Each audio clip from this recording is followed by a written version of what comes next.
Bonjour, bonjour à toutes et à tous. Merci à vous d'être là en direct avec nous sur Boursorama. C'est Ecorama, l'émission qui vous simplifie l'économie. À voir évidemment tout à l'heure en replay à 14 h avec aujourd'hui votre invité Olivier Dussopt, le ministre du Travail. Bonjour, merci d'être là en direct avec nous sur Boursorama. Bon, après plusieurs nuits de guérilla urbaine, de violence, est-ce que pour vous le retour au calme se confirme? Est-ce que les violences urbaines sont définitivement derrière nous? Le retour au calme reste une priorité. Et les 2 dernières nuits ont été des nuits plus calmes. La nuit dernière a été plus calme que la précédente. C'est une bonne nouvelle. C'est une bonne nouvelle d'abord parce qu'il y a moins de violence et c'est toujours mieux. C'est une bonne nouvelle pour les forces de police. Parce qu'il faut toujours avoir en tête que les forces de police sont extrêmement sollicitées, en première ligne par définition, et donc sujettes à la fatigue comme tout le monde. Est-ce que le retour est définitif? Personne ne le sait. Ça nécessite une grande vigilance et le président de la République a demandé à tous les ministres, à tous les membres du gouvernement, de faire en sorte que tous les dispositifs soient maintenus à un niveau très élevé pour anticiper, prévenir et faire en sorte... Donc même dispositif dans les prochains jours. C'est vraiment la volonté de garder ce calme et de conforter tout cela. En matière de violences urbaines, parce qu'il s'agit de violences urbaines, il ne s'agit pas de maintien de l'ordre, ce sont des violences urbaines. Nous ne sommes jamais à l'abri d'un retour, d'une reprise. Donc, notamment avec le 14 juillet en ligne de mire aussi. Soyons très vigilants, très prudents sur chacune des étapes d'ici au 14 juillet, mais avant comme après, si je puis dire. Parce que rien n'est jamais acquis en la matière. Bon, ces scènes d'ultra-violence et de chaos ont frappé de stupeur les Français, l'opinion. Si on prend un peu de recul, comment on explique, Olivier Dussopt, que dans un pays qui est parmi les plus protecteurs au monde, les plus dépensiers au monde sur le plan social, comment on peut en arriver là? Ça pose des questions très nombreuses. J'étais ce matin avec les agents de mon propre ministère, la direction régionale d'Île-de-France pour l'emploi, pour l'économie, le travail et les solidarités à Nanterre. Et leurs locaux ont été pris d'assaut, il n'y a pas d'autre mot, envahis, saccagés et vandalisés jeudi après-midi, alors même qu'ils étaient présents. Je peux vous assurer que la peur qu'ils ont connue est une peur très forte et ça crée de l'inquiétude, ça crée de l'angoisse, ça laisse forcément des traces certainement plus longues d'ailleurs que les traces sur le bâtiment. Comment est-ce qu'on en est arrivé là? On peut tout interroger. On peut interroger un système économique, social qui maintient des poches, des zones géographiques un peu décroché. On parle beaucoup d'emploi, on parle de chômage. Le chômage a baissé. Il est passé de 9,5 à 7,1 %, c'est une bonne nouvelle. Et il est passé de 25 à 18 % dans les quartiers politiques de la ville. Mais il n'empêche, il reste 2,5 fois supérieur au reste du territoire. On peut interroger la responsabilité des parents, parce que nous l'avons vu, beaucoup des émeutiers, des casseurs sont extrêmement jeunes, 12 ans, 13 ans, 15 ans. Avec forcément une question sur le cadre familial, parental dans lequel ils ont évolué. Comment est-ce que c'est possible que des adolescents, des préadolescents aussi jeunes, puissent être dans la rue et commettre de telles violences? D'ailleurs, le président de la République aurait envisagé de sanctionner financièrement les familles dont les enfants participaient aux émeutes. C'est ce que nous dit le Parisien. Vous y êtes favorable? Il y a un vrai débat sur le sujet, mais... Vous y êtes favorable, vous? Oui, bien sûr. Lorsqu'il y a manquement caractéristique, délibéré, des parents à cette autorité parentale, il est normal qu'ils en assument les responsabilités. Le débat n'est pas simple. Il n'est pas simple parce que c'est toujours difficile de mettre des curseurs d'âge. À 12 ans, 13 ans, on est sous la responsabilité de ses parents. À 17, toujours mineur, mais est-ce qu'à 17 ans, on n'échappe pas plus au contrôle parental qu'à 12 ou 13? Ça pose des questions extrêmement complexes et je pense qu'il faut veiller à ne pas se précipiter dans les réponses de fond et dans les réponses structurelles.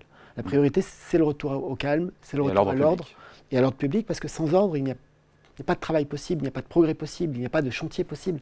L'ordre est la priorité. Bon, et face à cette violence qui s'installe, il faut donc repenser, non pas à chaud, mais repenser nos politiques publiques. Je pense qu'il faut les repenser. C'est une question de moyens ou pas seulement de moyens? Non, ce n'est pas qu'une question de moyens, parce que pour le coup, c'est l'ancien ministre du budget qui parle. Des moyens, il y en a beaucoup, des plans, il y en a beaucoup. Je regardais les différentes actions mises en œuvre par le ministère du Travail dans les quartiers politiques de la ville. Sans qu'il y ait eu besoin de plans, sans qu'il y ait eu besoin de nouveaux plans. Il y a évidemment les plans ANRU de rénovation urbaine qui sont portés par le ministère du Logement. Avec des milliards. Avec plusieurs milliards d'euros, mais il y a aussi des actions qui sont mises en place spécifiquement pour les quartiers politiques de la ville. Je pense aux emplois francs. Ce sont 89 000 emplois qui ont été conclus dans les quartiers politiques de la ville. Nous veillons à ce que les contrats aidés, nous veillons à ce que les différents dispositifs d'accompagnement vers l'emploi soient surmobilisés dans les territoires qui en ont le plus besoin. Ça peut être des quartiers politiques de la ville, ça peut aussi être des zones de revitalisation rurale, parce que parfois, souvent même la ruralité n'est pas exempte des mêmes difficultés en termes d'accès aux services. Donc repensons les choses, faisons en sorte que ce soit efficace, que ce soit lisible, que ce soit accessible. C'est plus souvent une question de méthode qu'une question de moyens supplémentaires. Est-ce que le chef de l'État, vous le savez ou pas, je ne sais pas, va prendre, est-ce qu'il va prendre la parole? Je ne m'exprime jamais à la place du chef de l'État et je ne dis jamais ce qu'il doit. Est-ce qu'il est souhaitable que le chef de l'État prenne C'est une décision qui ne relève que de lui. Bon, après, il y a la question, et on commence à se la poser, de la facture, évidemment. On a Geoffroy Roux de Bézieux, président du MEDEF, Olivier Dussopt, qui a estimé à au moins 1 milliard d'euros, au moins, les dégâts pour les entreprises. Comment on s'assure que les commerces seront indemnisés au plus vite Bruno Le Maire a ce matin fait un certain nombre d'annonces, notamment sur à la fois des reports, mais aussi, quand c'est nécessaire, des exonérations d'échéances fiscales ou sociales pour les entreprises les plus durement touchées. J'ai moi-même confirmé la mobilisation des dispositifs d'activité partielle pour les entreprises. Chômage partiel pour les entreprises dont l'activité est empêchée parce qu'elles ont été vandalisées, ou les entreprises qui ont été durablement empêchées de fonctionner par des mesures d'ordre public. Je pense notamment à des arrêtés préfectoraux de fermeture ou d'évacuation pour accompagner ces entreprises-là. Nous y veillons. J'ai vu l'estimation faite par le président du MEDEF, Geoffroy Roux de Bézieux. Elle vous semble comment cette estimation? Je ne sais pas le dire. Nous sommes nous-mêmes au travail sur ces aspects-là. Mais au-delà des coûts pour les entreprises, il y a aussi des coûts pour la collectivité. On sait de combien sera la facture? Pas encore, parce qu'il est beaucoup trop tôt. Mais ce sont entre 10 et 15 missions locales qui ont été vandalisées pour certains incendiés. C'est une quinzaine d'agences Pôle emploi qui aujourd'hui ont été vandalisées, avec une petite dizaine qui sont à l'arrêt parce que les dégâts sont trop importants. Donc ce sont des factures qui au final sont toujours extrêmement conséquentes. Trop conséquentes. Injustifiées parce que créées par de la violence, alors que ces mêmes crédits, ce même argent aurait pu être consacré à des choses bien plus utiles. C'est l'argent du contribuable, in fine. C'est l'argent du contribuable, et il aurait pu être consacré à des choses plus utiles, plus positives que de la reconstruction après du vandalisme. Ouais. Du côté du tourisme, on a l'hôtellerie qui enregistre déjà des annulations, qui s'inquiète pour la saison. Est-ce que, au-delà des effets de court terme, il y a un risque, encore une fois, notamment pour le tourisme? Je pense que si nous arrivons, à plus long terme. Je pense que si nous arrivons à maintenir l'ordre et à revenir au calme comme nous le souhaitons tous, non. Et nous avons de belles perspectives. Je pense à des événements sportifs de fin d'année pour le rugby, aux Jeux Olympiques l'année prochaine, qui sont autant d'événements qu'il faut évidemment sécuriser, mais qui sont des moteurs d'attractivité. Ouais, on sait que le gouvernement cherche à convaincre Elon Musk d'installer une usine Tesla en France de voitures électriques. Est-ce que ces nuits d'émeutes, de violence vont nous faire du tort? Vous comprenez qu'Elon Musk, en voyant ces images, puisse hésiter après avoir assisté à ça? Il y a d'autres pays qui connaissent malheureusement des troubles, des violences. Les États-Unis sont loin d'être épargnés, si on doit prendre l'exemple d'Elon Musk lui-même. Je pense que, évidemment, chacune de ces images, chacun de ces incidents, n'est pas une bonne nouvelle pour l'image du pays. C'est une évidence. C'est une évidence absolue parce que ces images sont reprises, elles peuvent inquiéter. Parfois, elles sont extrêmement répétitives autour d'incidents qui sont importants mais qui peuvent être circonscrits géographiquement. Ça n'est jamais une bonne nouvelle. Ça n'est pas une bonne nouvelle pour l'image, ça n'est pas une bonne nouvelle pour l'économie et ça n'est pas une bonne nouvelle pour les Français. Donc à chaque fois que nous pouvons l'éviter, nous devons l'éviter. Mais est-ce que l'image de la France est dégradée? Parce que c'est vrai que c'est la deuxième fois en 3 mois que le président de la République doit reporter des rendez-vous diplomatiques importants. La venue du roi Charles III, la visite d'État en Allemagne qui était prévue. Je l'ai dit à l'instant. Chaque image d'émeute est une mauvaise image. Chaque fois. Donc il n'y a pas d'exception à cette règle-là. Et ça avait été le cas en 2005, ça a été le cas à chaque fois qu'il y a eu des mouvements de violence comme celui qu'on a connu et que l'on connaît ces derniers jours. Reconstruisons, travaillons. Rappelons aussi que nous sommes devenus le plus attractif en Europe pour les investissements étrangers. C'est le résultat d'une politique économique sur les emplois, sur les nombres de projets. Qui n'est pas indexé sur la question de la violence urbaine. Ouais. Alors dans les nouvelles plus positives, les députés ont adopté la semaine dernière en première lecture le projet de loi sur le partage de la valeur que vous défendez évidemment. Dispositif, je le rappelle, d'intéressement et de participation qui seront étendus aux entreprises de plus de 11 salariés. C'est vraiment, pour ceux qui ne connaissent pas le sujet, une avancée majeure. Je ne sais plus qui avait parlé d'accord historique. Ça concerne quand même pas mal de monde, 1 million 500 000 potentiels. C'est d'abord un accord. Et vous avez raison de le souligner, c'est un accord entre les organisations patronales, les trois représentatives, et 4 des 5 organisations syndicales, puisque tous les syndicats ont signé. Sauf la CGT. Exactement. Et c'est un accord sur le partage de la valeur qui a été négocié par les partenaires sociaux à ma demande. Je les avais saisis au mois de septembre 2022, en même temps que le débat sur les retraites se menait, et qui s'est conclu le 10 février, en plein cœur du débat sur les retraites. C'est plutôt encourageant que les partenaires sociaux arrivent à ce type d'accord.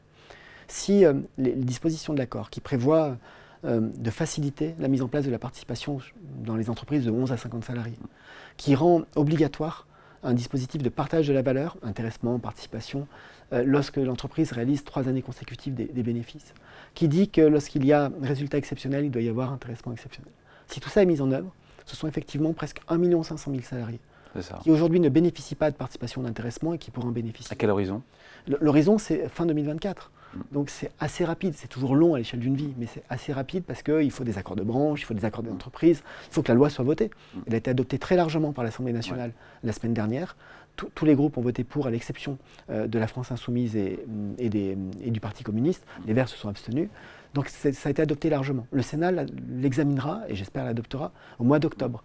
Tout ça prend quelques semaines. L'accord a été retranscrit totalement, il n'y a pas eu de... Intégralement et fidèlement. Ouais. Intégralement et fidèlement, c'est l'engagement que nous avions pris avec la Première ministre et le Président de la République. Qu'est-ce que vous répondez à ceux qui disent que les primes sont aléatoires et qu'elles ne doivent pas remplacer les augmentations de salaire? L'accord dit dans son article 1, et nous l'avons inscrit dans la loi, qu'il n'y a pas de substitution entre les primes et le salaire. Et donc ce sont deux débats qui sont différents, mais les mêmes qui parfois tapent à bras raccourcis sur les primes devraient expliquer aux salariés qui en bénéficient que ce n'est pas une bonne chose.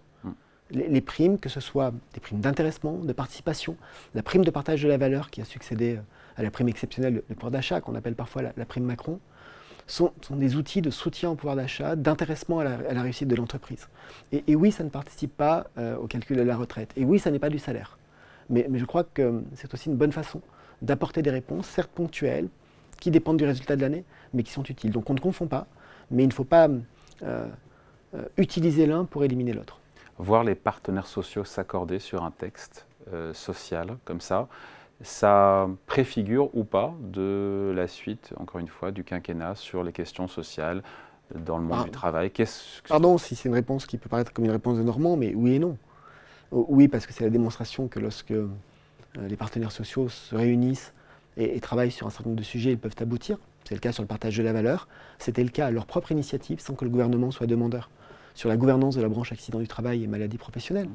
Et non parce que cet accord, je le répète, il a été signé le 10 février. La réforme des retraites n'était pas encore arrivée à son terme.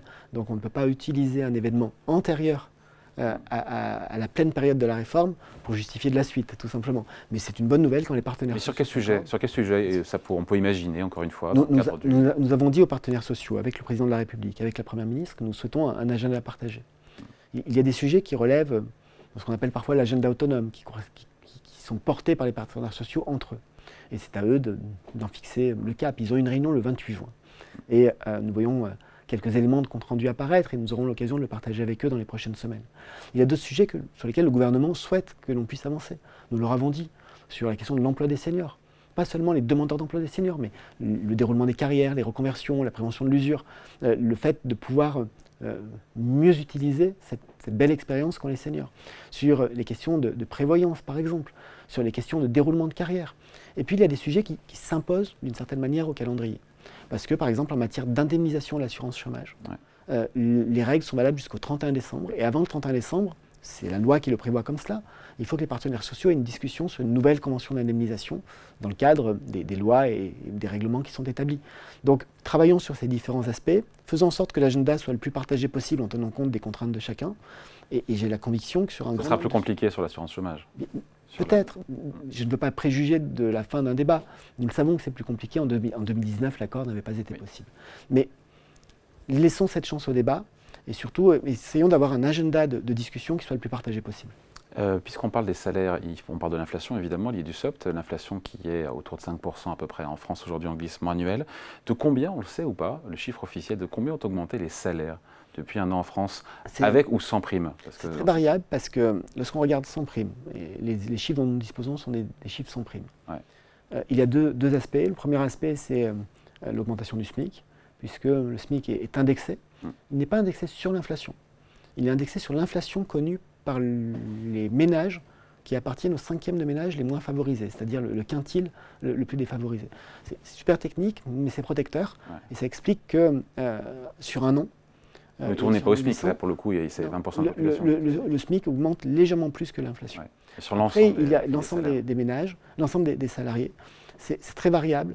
Nous voyons que les salaires des catégories les plus proches du SMIC, ouvriers, employés, sont plutôt sur des augmentations autour de 5, 5,2. Quand les professions intermédiaires et les cadres sont plutôt sur des augmentations autour de 3,9. C'est une moyenne. Donc entre 4 et 5. Donc entre 4 et 5. Branche à l'autre, ça peut être très différent. Donc, oui, c'est cela. C'est un peu inférieur à l'inflation, ce qui amène certains à évoquer une perte de salaire une perte de pouvoir d'achat en net. C'est malheureusement une réalité quand on constate une inflation aussi importante. Nous sommes malgré tout le pays en Europe où l'écart est le plus serré et donc le plus protecteur. Ça n'est pas forcément une réponse satisfaisante pour tous nos partenaires, mais c'est aussi la démonstration qu'on arrive à mieux protéger qu'ailleurs. Quand on se regarde, on se désole. Quand on se compare, parfois on se rassure. Parfois, oui. Selon l'adage bien connu. Il y a des bonnes nouvelles dont on parle peut-être pas assez, et c'est dommage parce que ça dépend aussi évidemment de votre ministère, c'est les créations d'emplois. Alors le chiffre date d'il y a plusieurs semaines, mais premier trimestre, qui aurait cru qu'on ferait 86 600 créations dans le privé de postes.